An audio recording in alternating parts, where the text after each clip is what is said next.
జరుగుతున్నటువంటి రాజ్యసభ ఎన్నికలలో తెలంగాణ రాష్ట్ర వ్యవహారాల ఇన్ఛార్జ్ మీనాక్షి నటరాజన్ గారి నామినేషన్ని రిజెక్ట్ చేసే ప్రక్రియను మీరు నిన్న చూసిరు.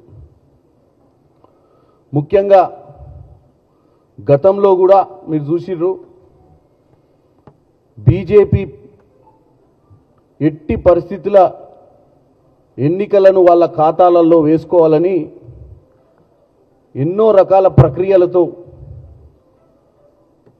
ఈ యొక్క స్వతంత్రత ఉన్నట్టు వాళ్ళ రాజకీయ లబ్ధి కోసం వ్యవహారం చేస్తుర్రో ఇది భారతదేశంలో ఈ గత 10 సంవత్సరాల నుంచి పలుసార్లు మనం చూసినటువంటి పరిస్థితి. ముఖ్యంగా నేను ఒక్కటే చెప్పదలుచుకున్నా, ఒకవేళ 3 రాజ్యసభ ఎన్నికలు జరుగుతుంటే మధ్యప్రదేశ్లో కాంగ్రెస్ పార్టీకి 65 మంది ఎమ్మెల్యేలు ఉన్నప్పుడు 58 మంది ఎమ్మెల్యేలతోటి ఒక రాజ్యసభ వచ్చే అవకాశం ఉన్నప్పుడు 3వ రాజ్యసభ అభ్యర్థిగా బీజేపీ ఎట్లా పెట్టింది అనేది ఫస్ట్ క్వశ్చన్. నాకు 3 రాజ్యసభలో 2 బీజేపీకి వచ్చే అవకాశం ఉంది, 1 కాంగ్రెస్కి వచ్చే అవకాశం ఉంది. అంటే బీజేపీకి ఉన్న ఓట్ల ప్రకారము ఎమ్మెల్యేల ప్రకారము 2 రాజ్యసభలే వస్తాయి. కానీ మొదటి నుంచే మూడో రాజ్యసభను పెట్టి వాళ్ళకున్న కాన్ఫిడెన్స్ ఏంది? ఏ విధంగానైనా కాంగ్రెస్ పార్టీ అభ్యర్థిని తప్పియాలన్న ఆలోచన ముందు నుంచి ఉన్నట్టుగానే తెలుస్తుంది. ఈ విధంగా ఇంత దౌర్జన్యంగా ప్రణాళికాబద్ధంగా అక్కడ సబ్జెక్టుకు సంబంధం లేకుండా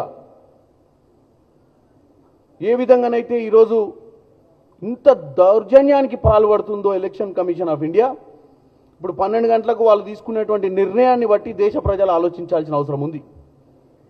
ఎందుకంటే దౌర్జన్యం అంటే ఇక రాజకీయాలలో ఏం లేదు, ఇక వేరే ఆలోచన. ప్రతిపక్ష పార్టీలను నిర్వీర్యం చేయడము, ఇటు పార్లమెంట్లో మన ఆమ్ ఆద్మీకి సంబంధించినటువంటి 7 ఎంపీలను తీసుకోవడమే కాదు, ఇక ఎక్కడ ఎన్నికలు జరిగినా కానీ ఇట్లా రిజెక్ట్లు చేయడము, ఏ సంబంధం లేకుండా రూల్స్ పాటియకుండా ప్రైవేట్ కంప్లైంట్స్ని ఆధారం చేసుకొని, ఒక ప్రైవేట్ కంప్లైంట్కి ఏం శాంటిటీ ఉంటుందని అడుగుతున్నా నేను. ఒక ప్రైవేట్ కంప్లైంట్ని తీసుకొని ఆధారంగా ఈరోజు తెలంగాణ నుంచి ప్రైవేట్ కంప్లైంట్ని డిక్లేర్ ఎందుకు చేయలేదని చెప్పి మీనాక్షి నటరాజన్ గారు అప్లికేషన్ రిజెక్ట్ చేసినట్టుగా మాకు సమాచారం అందింది.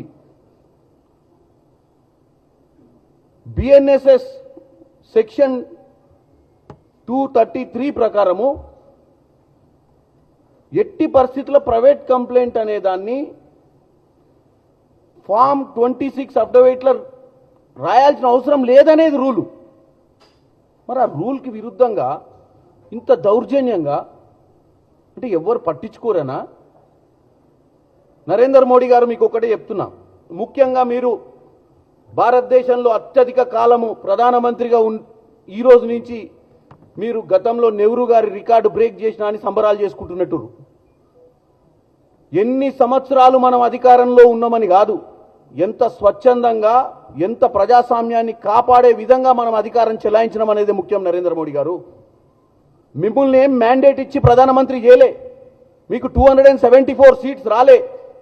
3rd టైం ప్రైమ్ మినిస్టర్ మీరు అయింది చంద్రబాబు నాయుడు, నితీష్ కుమార్ ప్రజల ఓట్లు మీకు వ్యతిరేకంగా తీసుకున్న ఓట్లతోటి ఇలా మీరు ప్రధానమంత్రి, దానికి కూడా మీరు సెలబ్రేషన్ చేసుకుంటారు. ఇలా ఇదా ప్రజాస్వామ్యం? నువ్వు ఆ గద్దె మీద కూర్చునేదే ప్రజలకు నచ్చలేదు, నీకు 30% ఓట్లు కూడా వేయలేదు నీకు గద్దె మీద కూర్చోవడానికి. You have only 30% votes and you are the prime minister of this country. That is the unfortunate thing what we are seeing. నీకు పవర్ మీద ఉన్న ఆకాంక్ష ఈరోజు ఈ రాజ్యసభ ఎన్నికలలో నువ్వు చేసినటువంటి దౌర్భాగ్యమైన పని. ప్రజలు చూస్తుర్రన్న సిగ్గు శరం లేకుండా ఈ విధంగా మీరు నామినేషన్లను కొట్టేసి మీ ఇష్టానుసారంగా 3వ అభ్యర్థిని ముందే పెట్టుకొని ఎవరన్నా పెట్టుకుంటారా అండి? నీకు నెంబరే లేనప్పుడు, you are short of numbers, how you have got the 3rd nomination prior to all these nonsense practice. కాబట్టి నేను భారతదేశ ప్రజలకు, తెలంగాణ ప్రజలకు బీజేపీ చేస్తున్నటువంటి కుటిల రాజకీయం గురించి తెలియదలుచుకున్నా. దాంతోపాటు మన రాష్ట్రంలో బీఆర్ఎస్ పార్టీ ఇంత దౌర్భాగ్యమైనటువంటి పరిస్థితి నడుస్తుంటే, ఇంత దౌర్జన్యం నడుస్తుంటే,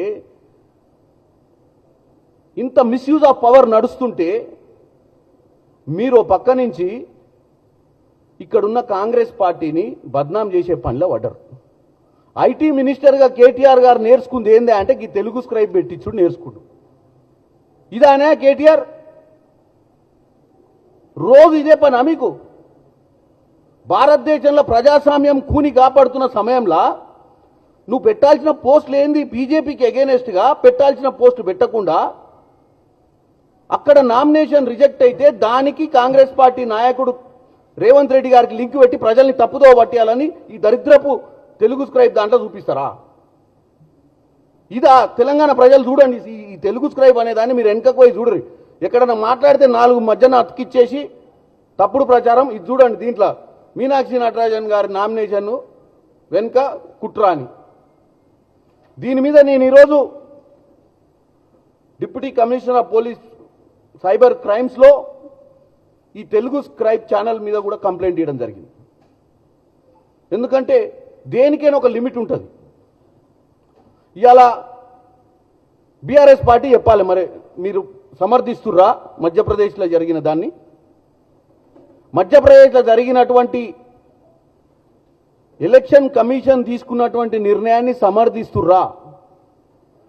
ఏదన్నా ఉంటే మీరు కూడా బీజేపీ చేస్తున్నటువంటి పాలన మీద మీరు కూడా మాట్లాడాల్సిన అవసరం ఉంది.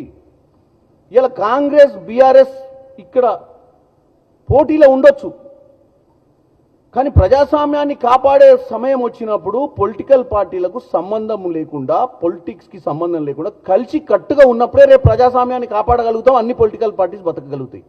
ఈ విధంగా వాళ్ళు రాజకీయం చేస్తే ఎక్కడ మనం సర్వైవ్ అయ్యేది? దాన్ని పక్కన పెట్టి ఈ చిల్లర బల్లర పనులు చేయొద్దని నేను ముఖ్యంగా బీఆర్ఎస్ పార్టీ నాయకులను డైరెక్ట్గా నేను అడుగుతున్నా. ఇలాంటి దుష్ప్రచారాలకు దూరంగా ఉండాలని ముఖ్యంగా వాళ్ళ నాయకులు, కొంతమంది ముఖ్య నాయకులు కూడా ట్వీట్లు చేస్తున్నారు. ఈరోజు కథ బాగానే చెప్తున్నారు ముందు, తర్వాత కథను పిట్టకథ చెప్పి కాంగ్రెస్కి బద్నాం చేసే పని చేస్తున్నారు. కాబట్టి ఇటువంటి దుశ్చర్యలకు పాల్పడొద్దని మిమ్మల్ని 10 ఏళ్ళు అధికారంలో ఉంచిర్రు ప్రజలు, 5 ఏళ్ళు మాకు అవకాశం ఇచ్చిర్రు. మీరు సక్రమంగా ఉండి ఒక మంచి అపోజిషన్ పాత్ర పోషిస్తే మళ్ళా ప్రజలు మిమ్మల్ని ఆశీర్వదించే అవకాశం లేదంటలేదు నేను. కానీ ఇట్లాంటి చిల్లర పనులు చేస్తే ఎప్పటికీ అధికారాలకు రారు. కేటీఆర్ గారు మీకు ముఖ్యమంత్రి కావాలని కలలు కనాలంటే కలలు కనడి తప్పులేదు, ప్రతివాడు కల కనొచ్చు. తొందరగా కావాలని చెప్పి ఇట్లాంటి షార్ట్ కట్ రూట్లు ఎత్తికి ఉన్న ముఖ్యమంత్రిని బద్నాం చేయొద్దని కోరుకుంటున్నాను.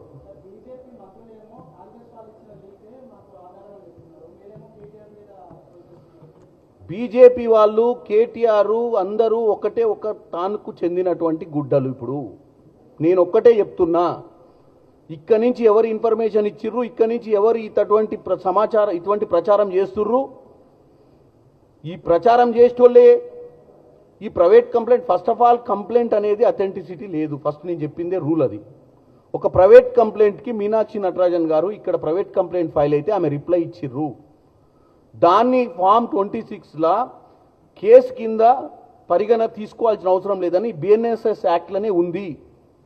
ఈరోజు దాని మీదనే మా అధిష్టానము ఈరోజు ఎలక్షన్ కమిషన్ ఆఫ్ ఇండియాని కలిసి చెప్పబోతుంది. ఇక్కడ లీకులు, ఇక్కడ కావాలని మా మధ్యనే చిచ్చు పెట్టే ప్రయత్నం చేసి సునకానందం పొందుతున్నటువంటి బీఆర్ఎస్ నాయకులకే కాకుండా అక్కడెవరో బీజేపీ నాయకుడికి ఆ లైన్ ఇచ్చిన వాళ్ళు ఎవరో కూడా చెప్తున్నా నేను అదే. ఇప్పుడు 8 మంది ఎంపీలను అవయదానం చేసి గెలిపించుడే కాకుండా ఇక్కడ కాంగ్రెస్ పార్టీ లేకుండా చేసేటువంటి ప్రయత్నం 2 పార్టీలు కలిసే చేస్తున్నాయి.